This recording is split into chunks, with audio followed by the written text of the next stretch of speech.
कांग्रेस के senior leader और राजस्थान के वज़ीर आला अशोक गहलोत ने कहा कि सीबीआई, एनफोर्समेंट डायरेक्टरेट और इनकम टैक्स डिपार्टमेंट नामवर तफ्तीशी एजेंसियां हैं और मुल्क को फख्र है। इसलिए उन एजेंसियों के अहलकारों को चाहिए कि वो किसी के दबाव में आए बगैर गैर जानिबदारी से काम करें। गहलोत ने जुमेरात को कांग्रेस हेडक्वार्टर्स में मुनक़िदा एक प्रेस कॉन्फ्रेंस में कहा कि ईडी, सीबीआई, आईटी मुल्क की बड़ी एजेंसियां हैं और पूरे मुल्क को उन पर फख्र है, लेकिन बदकिस्मती की बात यह है कि इख्तिदार में रहने वाली पार्टियां उन तीनों बावकार इदारों का अपोजिशन कायदीन के खिलाफ इस्तेमाल कर रही। मैं अभी मोदी जी ने कह दिया राजस्थान में मैं अशोक गहलोत ईमानदार बनता, मैं उससे बड़ा ईमानदार हूँ।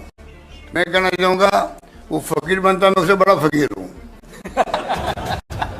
मैंने जिंदगी में 1 इंच जमीन नहीं खरीदी, एक ग्राम सोना नहीं खरीदा, मैंने कोई प्रॉपर्टी नहीं बनाई।